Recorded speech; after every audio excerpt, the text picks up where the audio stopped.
Amen.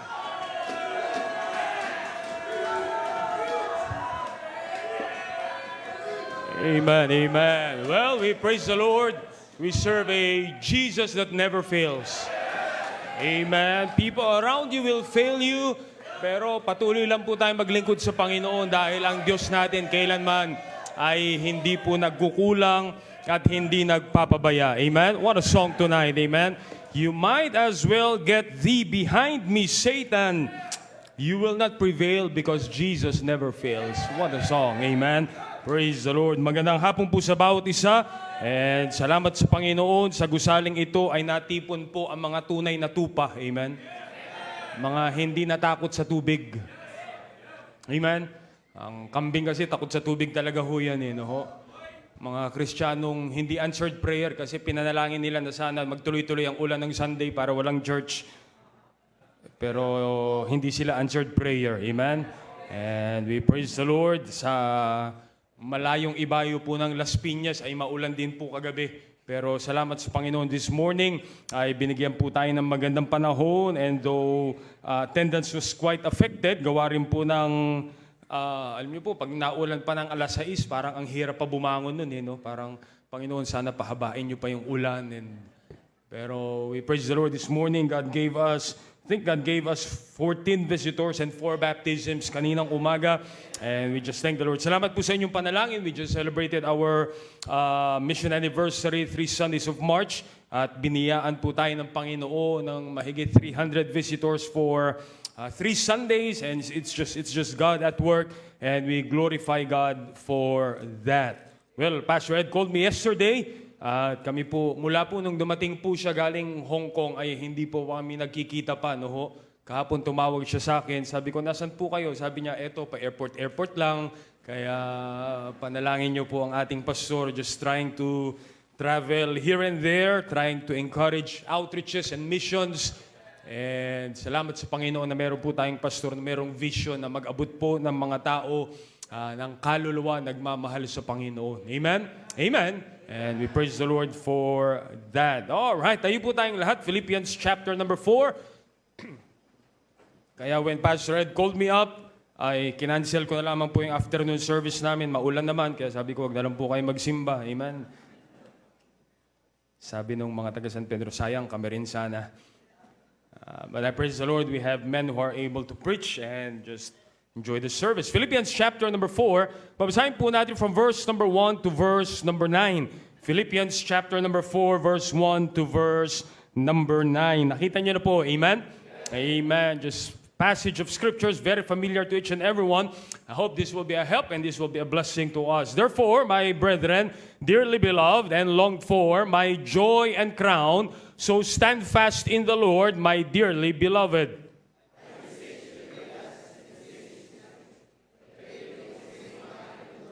And I entreat thee also through yokefellow, help those women which labored with me in the gospel, with Clement also, and with other my fellow laborers, whose name are in the book of life.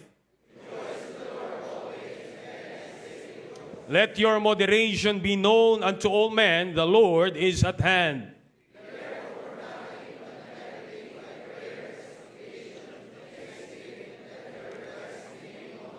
And the peace of God, which passeth all understanding, shall keep your hearts and minds through Christ Jesus.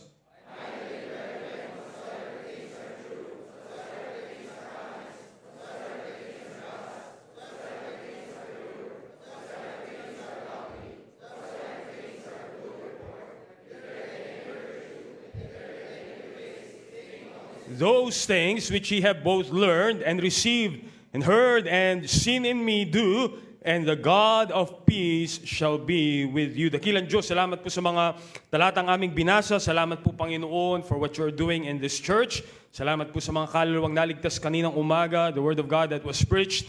And thank you, Lord, na we get to be a part of it. Just a privilege na maging bahagi ng ganitong klaseng gawain. Therefore, God, as we open your word this afternoon, as we study po, Panginoon, ay patuloy niyo po kaming baguhin, basagin po, Panginoon, ang mga maling filosofiya po namin sa buhay, upang maiangkla po namin ito sa inyong salita at higit kami maging kagamit-gamit po, Panginoon. Naman pong bahid ng kasalanan, patawad po, Panginoon. Make me a blessing this afternoon. And I pray, O God, na ang buhay, ang aming ugali ay patuloy niyo pong baguhin ayon po sa inyong kalooban upang mapangyari po, Panginoon, ang layunin niyo po at hindi po aming layunin at ang makita po ay inyong kadakilaan, inyong kapangyarihan. Lapit po namin aming pastor, and thank you, Lord, for the victory na binigay niyo po sa anniversary doon po sa Taiwan this morning. Continue to guide them, continue to give them wisdom as they hold their afternoon service. At hindi lamang po doon, hindi lamang po dito, even in Las Piñas, but in every Bible-believing Baptist church na pinapangaral ninyong salita, itinataas sa inyong pangalan po, Panginoon. Lord, organize my thoughts tonight. I just want to be a blessing. Just want to be an encouragement po, Panginoon. Rebuke us with your word. In Jesus' name we pray. Amen. Amen. Thank you. Be seated, please. And thank you for standing. Maraming salamat po. Magandang hapon po sa bawat isa. Amen. Amen. Amen. And we always praise the Lord. Dapat isang bagay lagi nating pagpasalamat sa Panginoon ay yung ating kaligtasan. Amen. It always goes down understanding and realizing the privileges that we had na tayo po ay binigyan ng Diyos ng bagong destinasyon nung tinanggap natin siya sa puso natin bilang tagapagligtas. That's always the bottom line. That's always the bottom line why we are here, why we are enjoying church. Bakit ba tayo nag-aaral ng salita ng Diyos? Bakit natin kailangan sumunod sa mga pamantayan? Great testimonies this afternoon. It all started because binago ng Diyos ang destinasyon ng ating kaluluwa. Inalis niya ang hatol sa impyerno at binigyan niya tayo ng katiyakan ng langit at ito'y hindi gawa ng ating mabuting gawa, ito'y hindi gawa ng reliyon, ito'y hindi gawa ng simbahan, ito'y hindi gawa ng Baptist Church, kundi ito'y ginawa ni Kristo sa ating puso. Inalis niya ang hatol ng impyerno at binigyan niya po tayo ng katiyakan ng langit. Amen? At salamat, yung kaligtasan na yan kailanman ay hindi na mawawala. We may fail, but praise the Lord, Jesus never fails. Amen? And with our salvation, with the change of our destination, yung po ay tapos na. Iniligtas na tayo ni Kristo mula sa hatol ng impyerno. Pero alam niyo po ba, ang nagbibigay ng excitement lagi sa buhay Kristiyano ay hindi lamang yung ating kaligtasan, kundi po yung paglalakbay natin ngayong tayo ay ligtas na. Amen? Huwag lang tayo magkaroon ng kaligtasan at iintayin na lang natin na tayo ay bawian ng buhay o tumunog ang trumpeta and we get a boring Christian life. You see, what makes life or Christian life is exciting is not just tayo nagkaroon ng katiyakan ng langit at hindi lamang balang araw tayo pupunta sa langit, kundi yung paglalakbay natin bilang mananampalataya. And many of those will happen through the situations na dadalhin sa atin ng Panginoon, sa mga taong makakasalumuha po natin, sa simbahang kinabibilangan natin, ay sa mga bagay pong yaan, ay merong babaguhin ng Diyos. At yan po ay ang ating ugali. Amen? Binago ng Diyos ang ating destinasyon. We praise the Lord for that. Inalis ng Diyos ang hatol natin patungo sa impyerno. But you see, the excitement on that journey from that day you got saved to that day na tutunog ang trumpeta, yan po ay isang mahabang paglalakbay ng buhay Kristiyano. Hindi natin alam saan tayo dadalhin ng Diyos. Hindi natin alam sino ang mga taong makakasalumuhan natin. Pero isang bagay ang kaya nating ayusin, mga kapatid, yan po yung ating ugali. That is our attitude. You see, the Bible does not offer a Bible definition of the word attitude, pero ina-address po niya ang attitude sa pamamagitan ng mga katuruan patungkol sa ating puso, patungkol sa ating isipan, patungkol sa ating spirito, at patungkol sa ating behavior. You see, in biblical terms, an attitude can be understood as it is a mindset or posture of our heart that influences our action, words, and relationship with God and others. Let me say that again. Our attitude can be understood as a mindset or posture ng ating puso na nag-i-impluensya po sa ating aksyon, sa ating pananalita, sa ating relationship sa Diyos at sa ibang tao. You've met one of those people. na anumang sitwasyon mo dalhin, ay nakikita mo lagi ang kanyang magandang attitude. Parang wala pa kayo nakakasalamuhan ganun tao, no? But you've met many people na kahit gaanong kaganda ng sitwasyon, ay tagilid talaga ang pag-uugali. Siyempre, namimit mo yan lagi kasi sarili mo yan, kasama mo lagi yan. Diba? You've met many people na, we've met people and we've been one of those people actually na kung maayos lang talaga itong sitwasyon na to, aayusin ko ugali ko Kung maayos lang talaga itong kasama ko sa area, aayusin ko talaga ugali ko Kung wala lang talagang problema sa bahay, talagang magiging mabait sana ako Kung tong area leader ko, mabait lang, mabait din sana. Kung tong area member ko, maayos lang, maayos din sana ako. It seems that we are trying to flex our attitude, depende sa attitude ng nasa paligid natin. But listen well. Christianity is living way above that. Because Christianity is learning to have a winning attitude, even in a losing environment. That's the title of our message this afternoon, how to have or having a winning attitude in a losing environment. A winning attitude in a losing environment.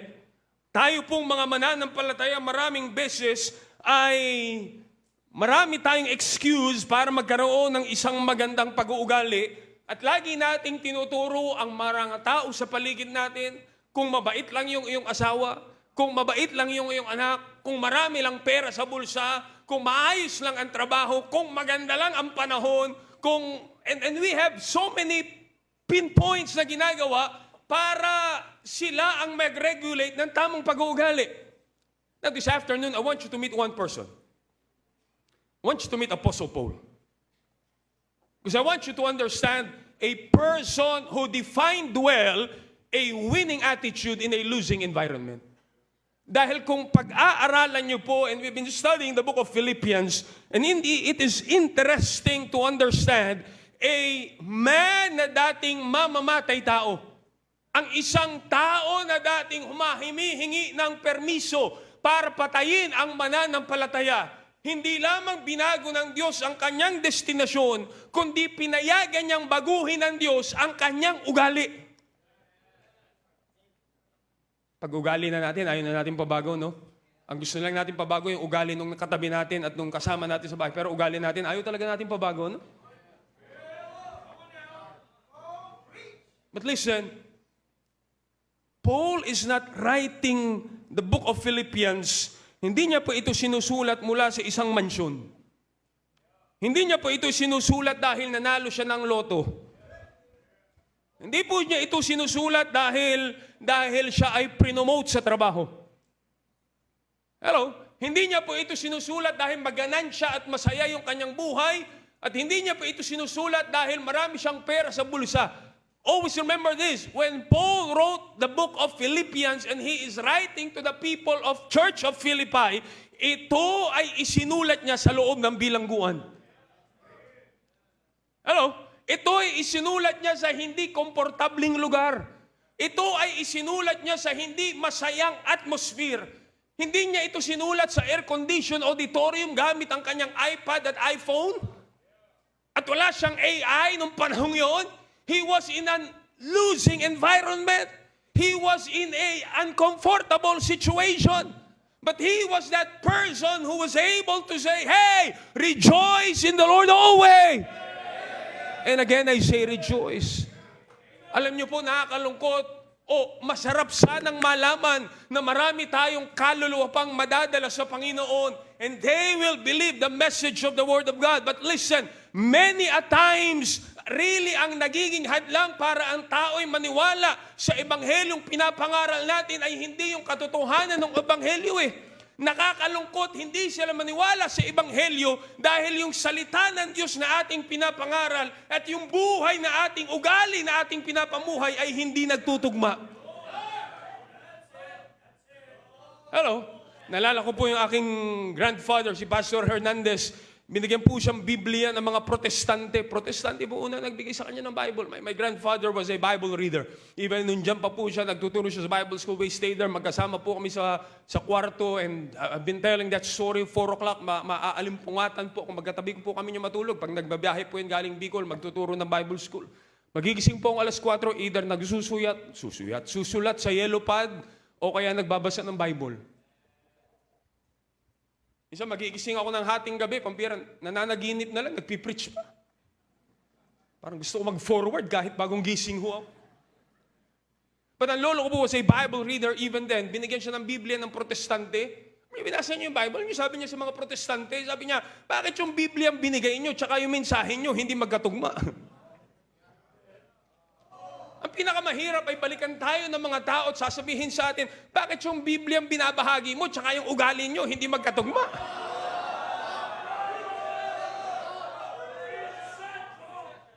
You see, we have to understand, kung meron mang hindi, let me say this, hindi natatapos ang Diyos sa atin nung tayo naligtas, mga kapatid. Actually, nagsimula pa lamang siya noon. Because the Bible says, He which hath begun a good work in me will perform it until the day of Jesus Christ. And I believe one of the things that will make our Christian life exciting is this. Pag pinayagan natin ang Diyos na basagin ang mga pag-uugali po natin, at many a times ito'y mababasag sa sitwasyon na hindi komportable. Ito'y mababasag sa environment na hindi masaya. Ito ay mababago sa sitwasyon na hindi natin gusto, at marahil sa sitwasyon na hindi natin maunawaan, just like Apostle Paul. In that losing environment, he was able to say, rejoice in the Lord always. And again, I say, rejoice. Sinulat po ito ni Apostol Pablo, nakaupo sa isang bilangguan. Hindi niya alam ang susunod na mangyayari sa kanyang buhay. You study the book of Philippians, that's why he said in Philippians chapter 1, verse 21, for me to live is Christ and to die is gain. You know why? Kasi nasa loob po siya ng bilangguan, and he don't know what's happening next. Nakaabang siya na pag pinatawag siya ng emperor, it's either palalayain ka o papatayin ka. I mean, you are hang in a balance. Hindi mo alam kung matutuwa ka ba pag pinatawag ka. Para pag pinatawag ka ni pastor na hindi mo alam kung masaya ka ba o malungkot ba ako pinatawag. Di ba? Now, understand, Paul on that situation demonstrated and encouraged us to have a winning attitude even in a losing environment. Yung ba, ano po, pag ikaw ay pag tayo po ay nagmamature na Kristiyano, we know we can control and we have in control of that right attitude in our life. Tama ang doktrina natin eh. Tama ang simbahan natin. Tama ang salita ng Diyos natin. Isa na lang talaga kailangan baguhin. Yung ugali natin na may tama. I want you to see, actually I have 4 or 5 things here. Hello. All right. I want you to see 3 things here. And I said the first thing already. Sabi ng Bible, Philippians 4:4, rejoice in the Lord always. And again, I say rejoice. How to have a winning attitude in a losing environment. Let me say this real quick. Number 1, be rejoicing. Maging magalak ka. And Paul said it real well. Paano ako magiging magalak sa loob ng bilangguan? Because he said, look, rejoice in the Lord. You don't rejoice on the situation. You don't rejoice dahil may pera ka. Hindi ka nagagalak dahil kakampi mo ang lahat. Hindi ka nagagalak dahil mas magaling ka sa ibang tao. Hindi ka nagagalak dahil mas mayaman ka sa ibang tao. You are just rejoicing because you know meron kang Kristo sa puso and you have that Christ that never fails. Iba po yung palatawa. Iba yung masiyahin. Iba yung nag-e-enjoy sa mga jokes. Iba yung, nag-rejoice ako sa Panginoon kasi natatawa ako sa joke sa preaching. Hindi lang yung mga ganun bagay. But you know, in a losing environment sa loob ng bilangguan, it was on that jail. Remember in Acts chapter 16 na sila ay nakabilanggo ni Silas, nakatanikala, but they were able to sing. Remember that? Diba? Nakakanta pa sila. Pero mo yung kanta nila, nag-cause ng lindol. Amen? At yung warden pa ng jail mismo, that Philippian jailer, nung nabalitaan niya na, pambira, nakabilanggo, nakatakas, siya pa yung gusto magpakamatay dahil, pambira, nakatakas lahat ng bilanggo. But there was Paul who says, wag mong gagawin yan, nandito kami, hindi kami tumakas. And that attitude right there led to the salvation of the Philippian jailer. Why? Here is a man who knows how to have a winning attitude in a losing environment. He can rejoice in the Lord. Pero mo, pag nakakita ka ng bantay bilanggo at nakabilanggo, kadalasan ang malungkot, yung nakabilanggo. Pero saan ka naman nakakita ang malungkot, yung bantay? You know why? Because there is something in Paul and Silas na dapat maunawaan natin. Meron ka rin bilang mananampalataya. Anumang problema ang di nagdadaanan, anumang sitwasyon, anumang environment mo at hindi mo maintindihan at mga tao sa paligid mo and those things that you cannot fully comprehend, you know you are in the Lord, you know God is doing something and you can rejoice in the Lord always. Rejoice in the Lord always. Maghalaka kasi ikaw ay ligtas. Alam niyo, pag ang kasiyahan mo ay nakabase lamang sa material na bagay, ikaw ang pinakamiserableng Kristiyano. Pag ang kasiyahan mo ay nakabase lamang sa mga tao sa paligid mo, kawawang mananampalataya ka. Pero pag ang kasiyahan mo at kagalakan mo, Pastor Ed said it many times, happiness depends on happenings. So pag walang masayang happening, wala ka ng happiness. But when you are in the Lord and you know God is doing something in your life and you know God will perform something, then you can rejoice in the Lord. Amen. After number 1, be rejoicing. Number 2, look at Philippians chapter number 4. And I can spend here all afternoon. Verse number 5, look at the verse. Sabi ng Bible, let your moderation be known unto all men, the Lord is at hand. You know the idea of moderation? Idea of moderation is being, I like this, it's being pleasant. It is being gentle of spirit. Moderation is temperate of attitude. Now think with me this afternoon. Ito pong salitang moderation comes from the word moderate. Kumbaga, my own definition is, ito yung mananampalataya that you can just be, anumang sitwasyon sa iyong buhay, you can just be a relaxed person. You know why? Because the Bible says the Lord is at hand. Now, many Bible scholars says the Lord is at hand. Darating ang Panginoon. But I believe moderation, the Bible says, let your moderation be known unto all men, because God is in control. You see, the word describes here a puso ng isang mananampalataya na hindi ka nagpapanik sa anumang sitwasyon, though you are in a losing environment, because you know there is the Lord who will fight your battles. Nauunawaan niyo po, kapatid. Number 1, be rejoicing. Number 2, be gentle. Be kinder. Hindi kinder, ha? Kinder. Here is a person nasa loob ng bilangguan. Now understand, I hope, let me bring you to that prison cell ni Apostol Pablo and let's understand a man na nasa loob ng bilangguan. Ikaw ba naman nasa loob ng bilangguan, hindi mo alam ang susunod na mangyayari. Hindi mo alam kung pag pinatawag ka, teka, palalayain ba ako nito? O ikukulong ba ako nito? O papatayin ba ako nito? Malamang sa hindi, kung tayo naroon sa bilangguan, pambira, hindi ka namatay sa bitay, namatay ka sa panic.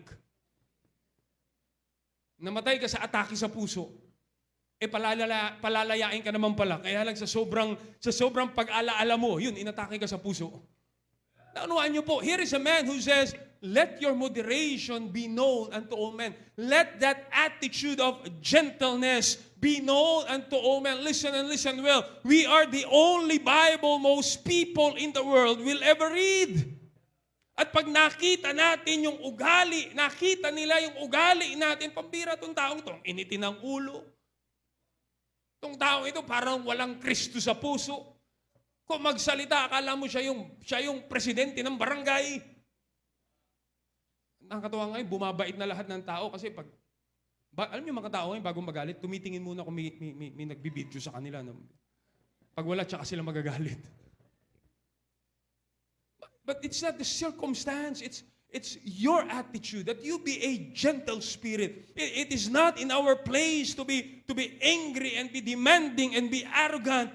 The Bible is trying to remind us, pagka alam mo na ang Diyos ang may control ng sitwasyon. I mean, I could go with many Bible characters. You remember Daniel? I mean, pinagchichismisan siya doon at gumawa na sila ng batas na pag merong nanalangin sa ibang Diyos ay itatapon sa lion's den. And here was Daniel. Bumalik pa doon sa kanyang quarter, sipol pa. Hindi niyo nabasa yun? Nasipol po siya doon. Well, binuksan niya yung bintana niya. Siya'y lumuhod. Siya'y nanalangin.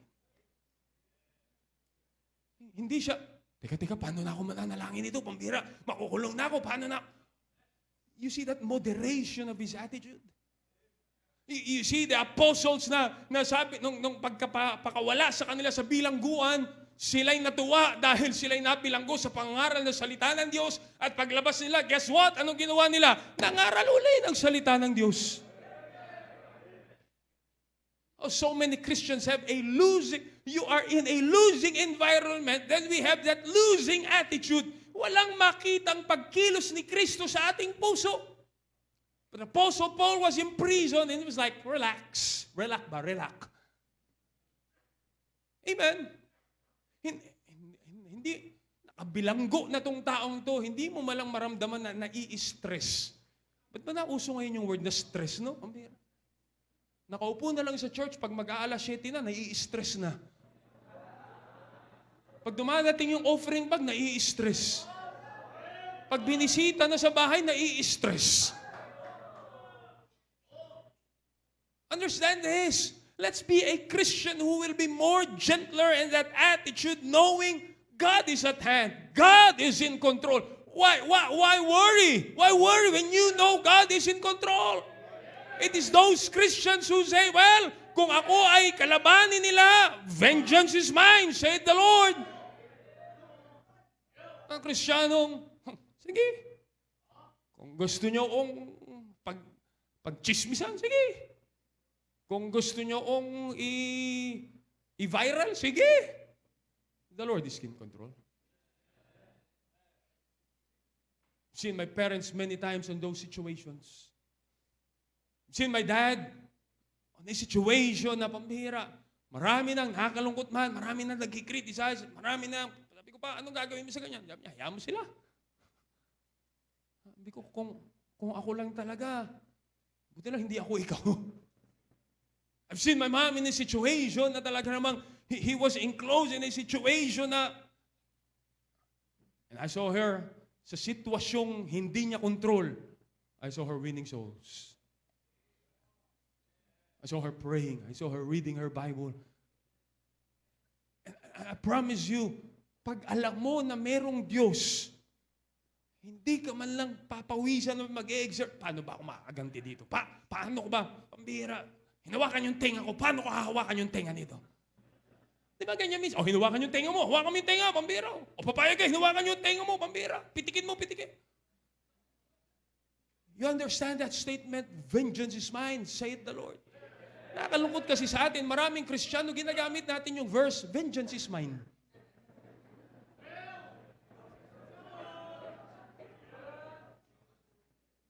Gagamitin mo pa sa roll the verse, no? Pambira. Nag-roll the verse, nagpapatamaan kayo ng verse, thou shalt not kill.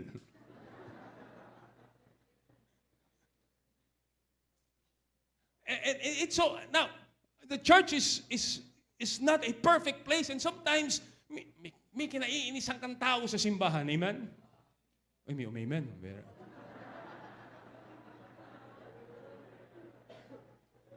Kaya ikaw ngayon yung, saan ba siya upo? Uy, nasa taas siya, dito ako sa baba. Nasa may inuutangan ko, doon siya. understand this, the Lord is at hand. Let your moderation, let that gentle spirit, let that calm spirit, payagan mo. I love the spirit of David, pambira, gusto na siyang ipapatay ni Saul. No, alam ng Diyos yan. Sa panahon na na-corner niya na ang Saul at sabi ng mga tao niya, ay, tinalaga na ito ng Diyos para maaganti ka na kay Saul. Sabi ni David, pambira, hindi ko gagawin yan sa tinakda ng Diyos na leader. Kinuha niya lang, nalala niyo po yun, kinuha niya lang yung laylayan ng damit ni Saul, ginupit niya. Aba naman, kung ikaw yun, pati tenga, sinama mo sa ginugupit eh. Naruhan niyo po, here, go through all the Bible and you'll see people, you saw their moderation. You see their gentle spirit. You would understand that they are the people who knows vengeance is mine, said the Lord. And here is Apostle Paul inside a prison cell. Sabi niya, let your moderation.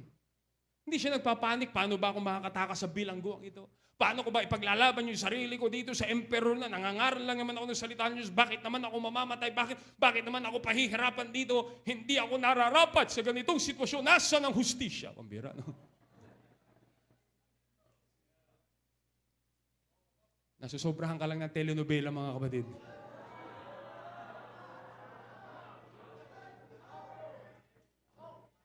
Tigil-tigil mo yung maayos ang ugali mo. Kalalaki mong tao. Let your moderation. Parang kung kumilos tayo minsan sa panahon na mayroong problema, parang walang Diyos. Understand? Parang hindi mo alam na mayroong Diyos that will do the vengeance for you. Kung alam mong ikaw ay nasa tama, don't you ever panic because God is always on that just side. Ang Diyos ay Diyos ng katuwiran and He is a just God. When you say just, He is a righteous God. Doon siya pumapanig sa tama. Hindi sa may tama. At kung alam mong tama ang ginagawa mo para sa Panginoon, the Lord is at hand. Amen. Yung mananampalataya na hindi ko sinasabing walang problema, hindi ko sinasabing hindi man lang papatak ang luha mo, and we'll go to that point, but you know that your actions and your moderations and your gentle spirit and your attitude is still in control dahil alam mo kahit anong gawin mo, hindi mo makokontrol ang sitwasyon. But you have God. Amen. Be gentler. Be kinder. I could go on and on, but I want to finish all these 200 points. Amen. Number three, I want you to, kailangan bilisan po natin kasi pag nag-overtime, baka wala tayong pasalubong kay Pastor. Amen. Verse number 6. Be careful for nothing, but in everything by prayer and supplication with thanksgiving, let your requests be made known unto God. Be rejoicing. Be kinder. Number 3, be praying. Be praying. Paul said, be careful for nothing. That word careful means be worried about nothing. Don't be anxious about anything. Don't be worried about things. Amen. Ano, ang gawain po sa Las Piñas is, this morning we have 250 people. Medyo umulan po. But sometimes, same here. Ay, pag tumayo ka dito, makikita mo, may mamaaninagang ka ang mga mukha punong-puno ng stress sa buhay. No? Parang nakakunot yung noo kahit anong gawin mong patawa. No? Kahit anong, sayawan mo na lang siguro, pero stress pa rin. But Paul is saying here, be careful for nothing, but in everything by prayer. Here is a man who knows that the best way to win on a losing environment is prayer. Prayer. Bago ka manginig sa maraming sitwasyon at bago ka ano na mangyayari? Paano na yung, Alam niyo ba, you heard Pastor Ruiz testified na paano na yung pagka-college? Grade 3 pa lang naman.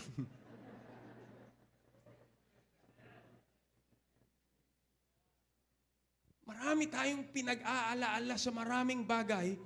But God said, and the Bible is reminding us, and Paul in prison was like, kaya yan ng Diyos, manalangin ka lang. Amen? Be careful for nothing. Here is a man who has all the right to worry. Tama?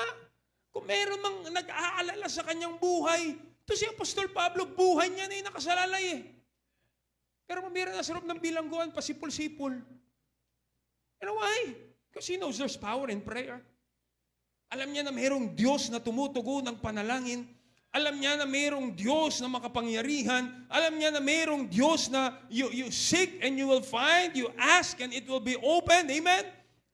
Here is a man that he says, let your request be made known unto God. May kahilingan ka, itama mo ang puso mo, ipaalam mo sa Diyos ang iyong kahilingan, and God can answer that prayer. Oh, how many Christians worry, how many young people worry, and minsan, gagawa muna tayo ng sarili nating diskarte bago natin ihuhuling, last resort natin ang Diyos, at pag hindi nag-work out yung style mo, yung sistema mo, yung paraan mo, siguro kailangan ko na siguro manalangin. No! Before you do anything else, you talk to God in prayer.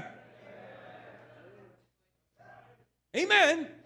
Look, as I've said this morning, I was preaching this morning, hindi mo naman, if you are in a losing environment because of a relationship na para bang, paano pa mag-aayos tong relasyon na to, paano pa mag-aayos yung, look, kahit anong gawin mong bulyawan at sigawan sa bahay, hindi mo mababago ang buhay ng tao. Pero kaya yan ng panalangin. Amen. Last night on our frontliners meeting, meron pong isang young people na nag-testify. And these young people has been, they started here when she was, grade 4, grade 5, grade 3 yata. It's been that long. Ngayon po siya ay 25, 26, 27, I think. And it was that has been long na ang tatay po nila yung matagal nilang pinapanalangin makasama sa simbahan. Nandito pa. Nagsimula ng 2017, gawain sa Las Piñas, and their dad would come anniversary, Father's Day. Busy sa trabaho and everything. But yet she testified last night, and it's a blessing to hear na yung tatay niya po ngayon ay once in a while ay sumasama na dun po sa aming Father's Visitation. Every Sunday na sa church, every Sunday afternoon na sa church. And she testified, hindi naman namin siya pinilit. And she ended with this statement, Diyos na ang gumawa nun. Alam niyo, akala natin mas makapangyarihan pa tayo sa Diyos. But God is just teaching us, be careful for nothing, but in everything by prayer. Amen. Hindi mo makukuha ang lahat ng bagay sa laki ng braso mo at sa lakas ng sigaw mo at sa yaman na meron ka. Pero makukuha mo yan sa panalangin. And I believe in the midst of this big auditorium tonight are just evidences of people na bunga ng panalangin. Amen? Amen. Meron kang taong hindi makasundo. Ipanalangin. Huwag mo ipanalangin kunin na ni Lord. Okay?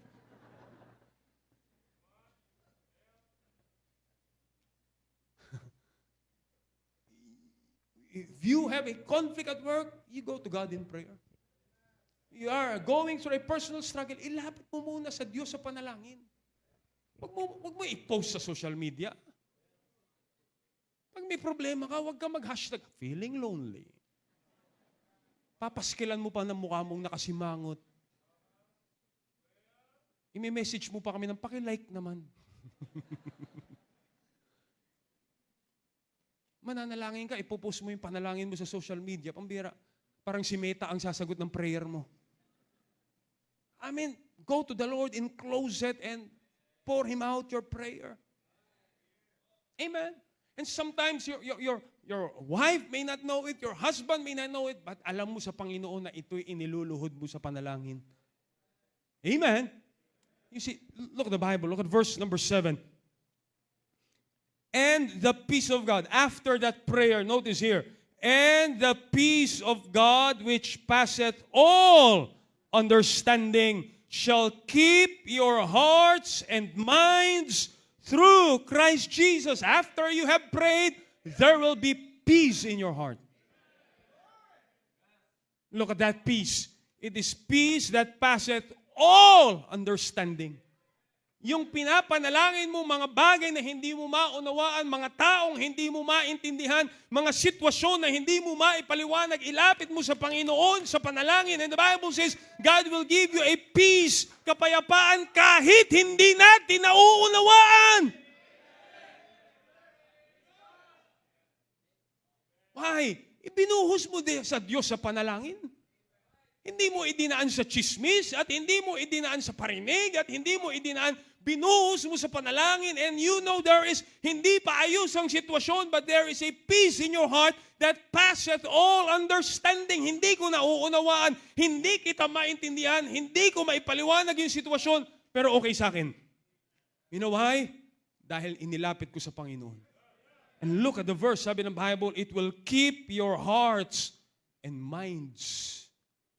Di ba? Nawawala ang sanity, katinuan ng isip at ng puso, kasi yung bagay na hindi mo maunawaan, pinipilit mong unawain, ay talaga magtitirintas ka. Di ba?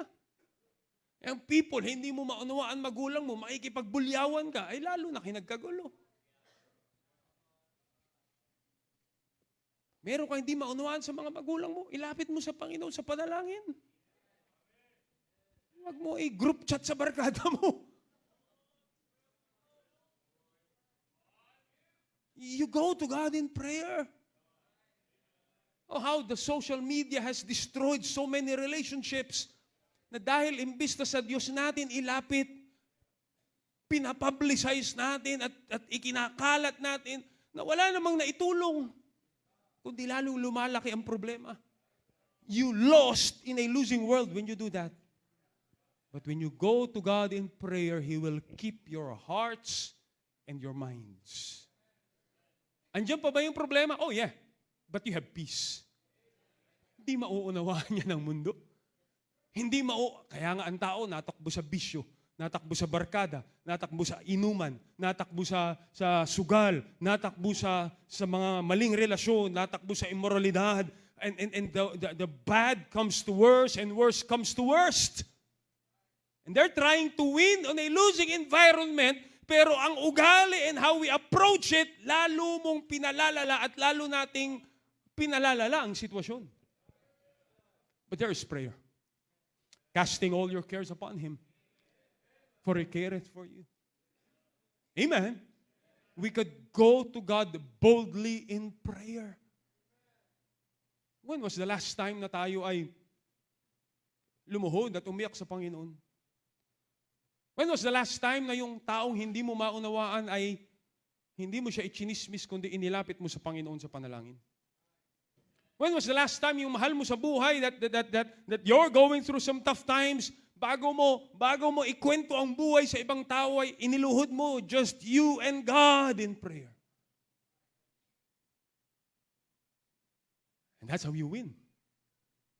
You see, iba po talaga ang filosofiya ng mundo sa prinsipyo ng salita ng Diyos. Because you've all been there, paano i-handle ang problema? Kaya nga yung mga taga-Korinto, rinibuke talaga ni Apostol Pablo, nung may problema sila, pambira, dinadala sa korte ng sanlibutan. Pero mo, dalawang Kristiyano nagkakasuhan, ang hahatol, unsafe. Kalangkot naman, kung kapwa Kristiyano tayo, pambira, kitulpo pa kayo magkikita.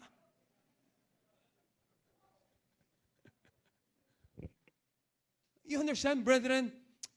You can be winning in a losing environment if you go to God in prayer. The peace that passeth all understanding shall keep your minds and hearts through Christ Jesus. Here is a Paul who says, I know whom I have believed. kilala ko ang Diyos, iniligtas ako niyan. Binago niya ang buhay ko. At nakita niya na ang maraming ebidensya ng panalangin sa kanyang buhay. And he knows sa mga sitwasyong hindi niya kaya kontrolin, isa lang ang kaya niya kontrolin, yung attitude niya. And the best thing he could do it is pray. Amen? Alam niyo, maraming beses sa sitwasyon na hindi natin gusto, alam niyo sino talagang binabago ng Diyos? Hindi naman yung mga taong hindi mo kasundo. Maraming beses tayo ang binabago ng Diyos. Maraming beses ikaw ang binabasag ng Panginoon. Huwag natin tingnan ang sarili natin na perpekto na at mature na. Pag may problema, sila lahat ang may problema. Tingnan natin ang buhay natin bilang Kristiyano at ma-enjoy natin na kaya tayo dinala ng Diyos sa ganitong sitwasyon at tinuturoan ako ng Diyos manalangin. Tinuturoan ako ng Diyos magalak sa Panginoon lamang. Tinuturoan ako ng Diyos magtiwala sa salita ng Diyos. Lastly, number 4. Number one is what? Be rejoicing. Number 2, be gentle. Number 3, be praying. Number 4, look at verse number 8. Verse number 8. The Bible says, finally. See, last point na po, finally na.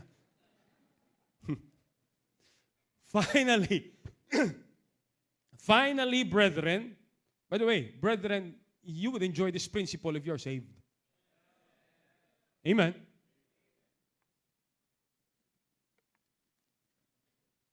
Apply natin ito sa buhay natin dahil ligtas po tayo. Finally, brethren, whatsoever things are true, whatsoever things are honest, whatsoever things are just, whatsoever things are pure, whatsoever things are lovely, whatsoever things are of good report, if there be any virtue, and if there be any praise, what's the next word? Think on these things. Number 1, be rejoicing. Number 2, be kinder. Number 3, be praying. Number 4, last, think right. Think right. Isa po sa napakitinding struggle na maraming Kristiyano is to transform our pattern of thinking. But listen, in order to have a winning attitude, kailangan nating matutunan ng tamang pag-iisip. What is right thinking? It is simply thinking from a biblical perspective. Amen? Kahit na anong gawin mo sa buhay, pag ang pag-iisip mo ay pag-iisip pa rin ng sanlibutan, you won't win on that situation. You see, people, when we allow ano ang pinapayagan natin pumasok sa ating isipan, it matters a lot. That's why he said here, think on these things. You know that evil thinking produces evil actions. And when the mind is set on evil things, it is bound to think evil and do evil. But when we think from a proper perspective, a Bible perspective, you will think right. And when you think right, your attitude will be changed. Ano sabi ng Bible dyan? You see, the Bible is clear. Whatsoever things are true. Bilisan lamang po natin, whatsoever things are true. Let me simplify this, all right? I remember a verse in the Bible says, thy word is truth. Simulan natin ang ating pag-iisip, mga kapatid, sa pag-iisip na meron tayong salita ng Diyos. Pag-iisip na ang pamantayan natin ay ang salita ng Diyos. Pag-iisip na ang gagabay po sa atin ay ang salita ng Diyos. And we must be that kind of believers tonight that our thinking will be right because we are thinking on right things.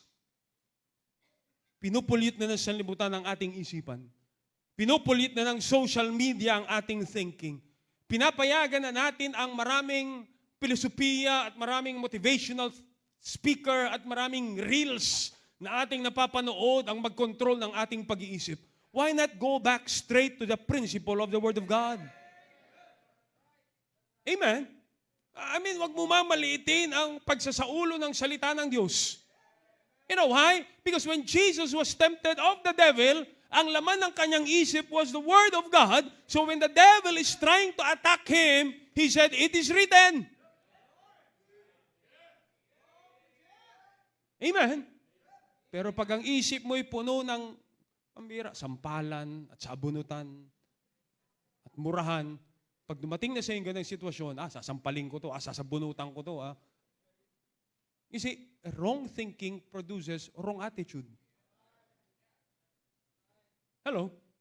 Whatsoever things are true, whatsoever things are honest, whatsoever things are just.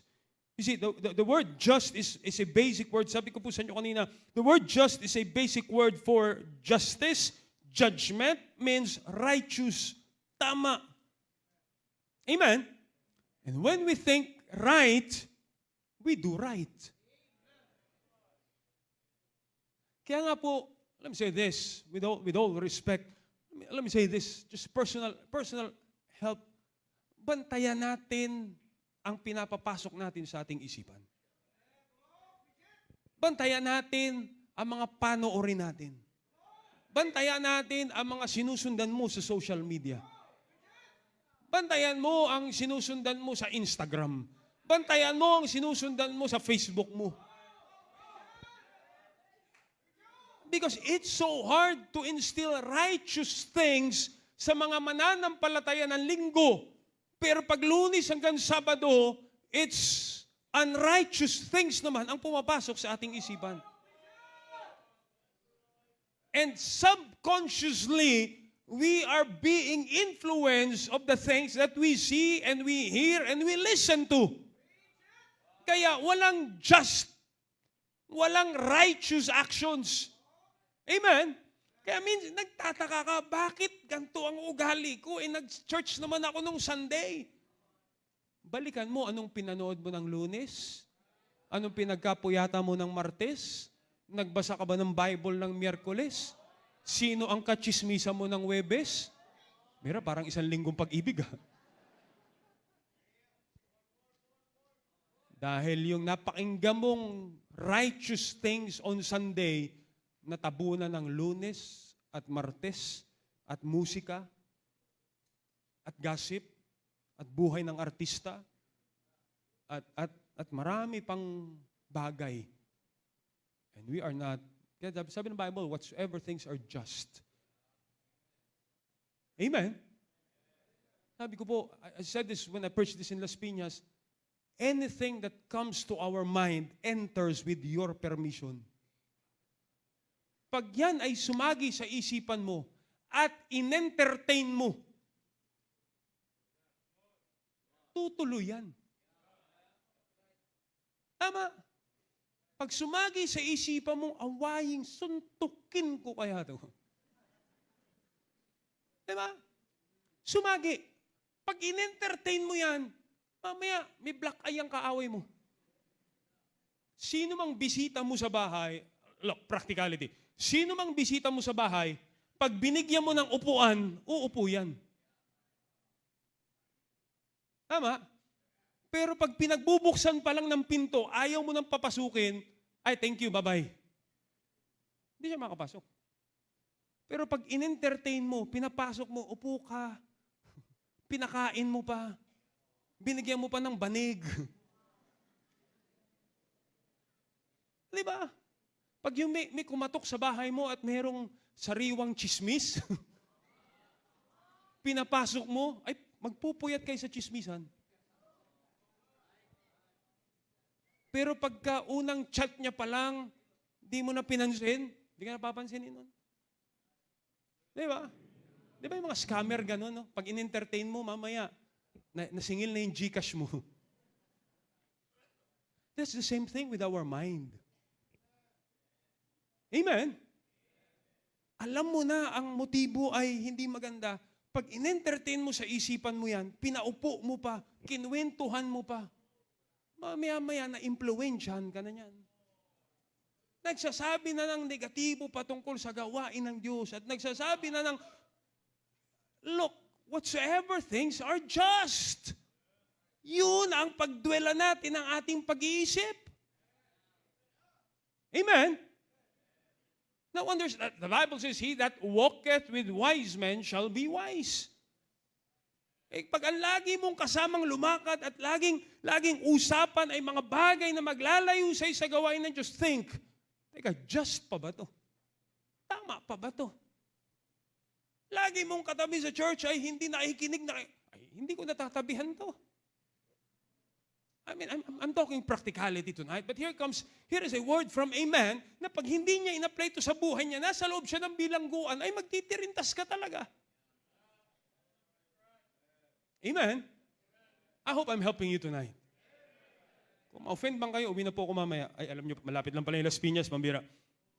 Whatsoever things are just, whatsoever things are, what's the next word? Whatsoever things are just, whatsoever things are pure. When we talk about pure, we're talking about moral purity. We're talking about modesty. We're talking about kalinisan ng pag-iisip. Ay, ang laking problema natin dito niyan. Hello? Purong pag-iisip. Yung pinakikinggan ng mga kabataang musika ngayon, wala nang purity. Alright? Wala na. Ini-entertain na. Mga babasahing hindi dapat basahin. Mga panooring hindi dapat panoorin. Mga artista na hindi mo na ba dapat sinusundan. Yan ang dumudumi ng isip mo. Amen? Paano nyo po nalamang mali? Ayaw mo ipakita sa magulang mo eh. Sumisira ng pamilya. Hello? Nakakulong pa sa kwarto, may sariling cellphone, 12:00 ng hating gabi. Purity. Wala nang, alam yun, yung mga murang edad na bata na dapat ang pinagkakaabalahan ay yung mga cartoon character lang. Pambira, ang dudumi na ng pag-iisip. Ang mga pinanonood ay mga sumasayaw na nagpapadumi ng pag-iisip. Ang pinakikinggang awitin ay ang tumutugtog sa loob ng bahay. Binisita po ako ng isang beses, pambira. Pagpasok ko, andun yung nanay, andun yung anak nagbibidyoke. Uy, pastor! Gulat sila eh. Nakakalungkot, pag ideya natin dito ay mga tao lamang ang naghahadlang sa ating gumawa ng gusto natin. But the Bible principle is whatsoever things are pure. Amen. Binabantayan at tinuturuan tayo ng salita ng Diyos ng tamang moralidad. Naglalatag ng ano yung tama at mali, tama at maling musika, tama at maling pananamit, tama at maling lugar na pinupuntahan. Is your mind still pure? Hello?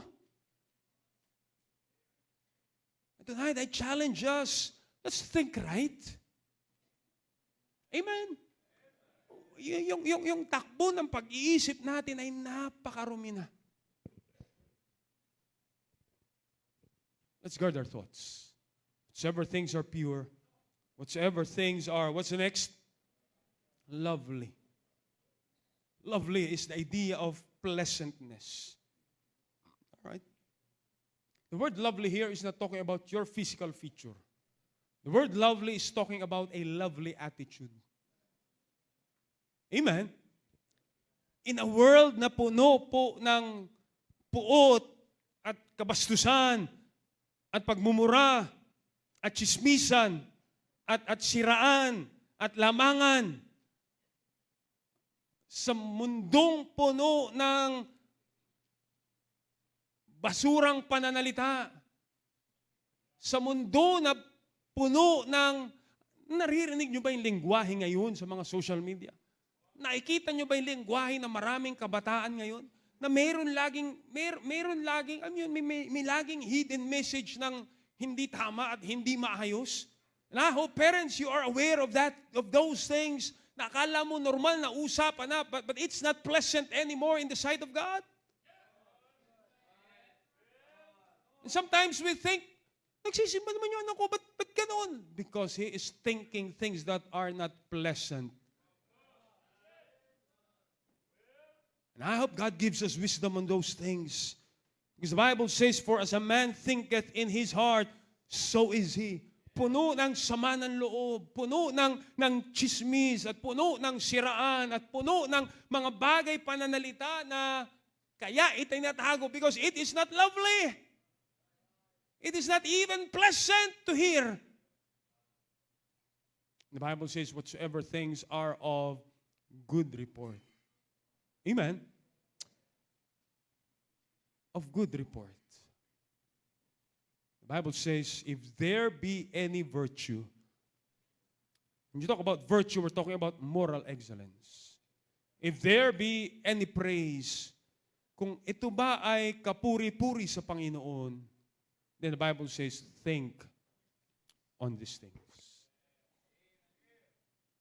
Guard your thoughts. You want to have a winning attitude in a losing environment, check natin kung ano yung pinapayagan mo mag-dwell sa isip mo. I-check natin lagi kung ano yung lama. I mean, in the morning, anong tumatakbo sa... That's why the Bible says, thy word have I hid in my heart. Thy word is a lamp unto my feet and a light to my path. Puspusin natin ang sarili natin ng prinsipyo ng salita ng Diyos so that when we enter a losing environment and you may be imprisoned and you may be in uncomfortable situation and you may be in an injustice situation, hindi ko naman ginawa itong mali, bakit ako nakakaranas nito? And Paul is on that, in betwixt that situation, nasa bilangguan siya sa pangangaral ng salita ng Diyos at kung siya ay merong hindi magandang ugali, matagal niya nang idinuro ang sarili niya sa langit, Panginoon, bakit ako nabilanggo? Nangangaral lang naman ako ng salita ng Diyos. He would be a loser in a losing environment. So many Christians tonight, you can be winning on a losing environment. Amen.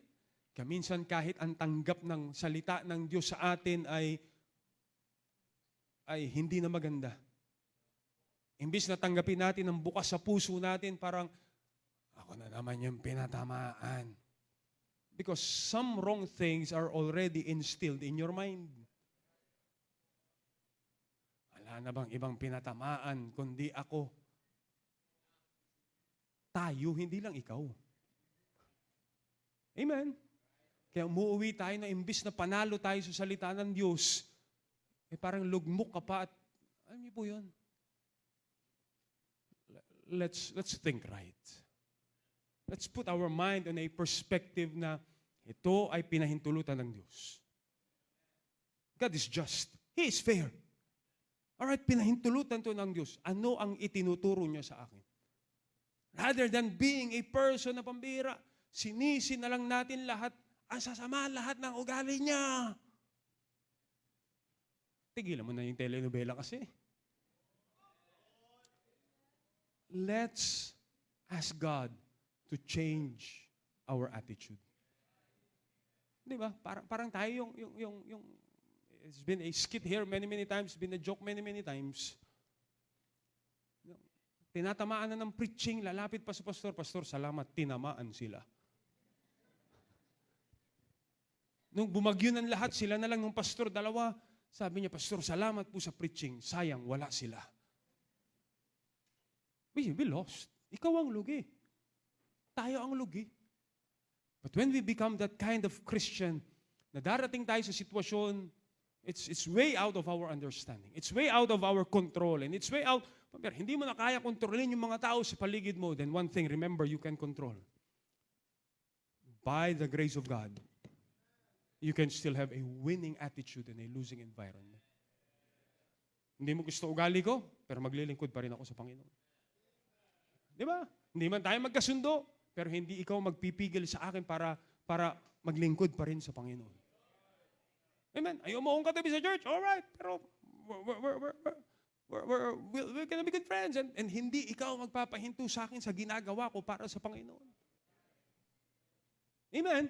And how find a way para magkaayos tayo because you see, let's live above the problems in our life. Let's be that kind of Paul who can rejoice in the Lord always. Let's be that kind of Christian na kahit ikaw ay nasa loob ng piitan at ikaw nag-aabang kung pag pinatawag ako ng emperor, it's either palalayain ako o ibibilanggo ako. But whatever the case is, sabi ni Paul, for me, to live is Christ, to die is gain. Paano mo aasarin ang taong ganun, no? Nakaranas na ba kayo ng taong iniinis mo na, inaasar mo pa, hindi pa maasar-asar? Di ba? Niloko mo na, nakangiti pa rin. Ibinilanggo mo na, nakatawa pa rin. Hindi naman sa may diferensya siya, pero but I'm talking about a Christian that you know he goes through so many tough times in his life. This is always well. Amen? Ilagay niyo si Shadrach, Meshach, Abednego. Well, tapon niyo po kami dyan sa burning fiery furnace. Ililigtas kami ng Diyos. At kung hindi kami iligtas ng Diyos, ayos lang. Sa Diyos pa rin kami maglilingkod. Sige nga. Tell me, how would you defeat that attitude? Amen? Dahil alam niya, ang buhay niya ay binigay ng Diyos, hindi lamang para i-enjoy yung kaligtasan, hindi para lamang i-enjoy yung langit, kundi ma-enjoy mo kung paano ka binabago ng Diyos while on your journey. As Paul was able to say, and nalimutan ko yung verse ko, being confident of this very thing, he which hath begun a good work in me will perform it until the day of Christ. I don't know what you're going through. You may be in a losing environment. You may be in a situation you don't fully understand. But listen, it is your choice to have a winning attitude on a losing environment. Tayo po tayong lahat, dakilang Diyos. Lord, I'm here because I need the truth. When you let me preach this in Las Piñas po, Panginoon, I was reminded. And I preached it tonight so I can be reminded as well. And the brethren. Hindi ko po alam anong sitwasyon po namin, O Diyos, ng bawat kapatirang naririto. But Lord, many times you will allow us to go through an environment that is way out of our control. But Lord, help us to have that winning attitude. Help us to be rejoicing in you. Help us to be praying. Help us to be gentle. And help us, O God, to think right. And with those decisions na gagawin po namin, ano man ang sitwasyon, hindi namin control, pero nalulugod po namin kayo, Panginoon. Speak to our hearts, Lord, please. At nawa ang ganitong patutuo na aming Kristyanismo ay lalo pa pong maging paraan para marami pang kaluluwa ang maabot ng Ebanghelyo. Marami pang buhay mabago at maging patotoo po ang aming buhay sa sitwasyon po, Panginoon, namin pinagdadaanan. Kayo po ay maluwalhati sa pangalan ni Jesus. Amen. Amen. Invitation song is being played. The altar is open. Kausapin po natin ang Panginoon.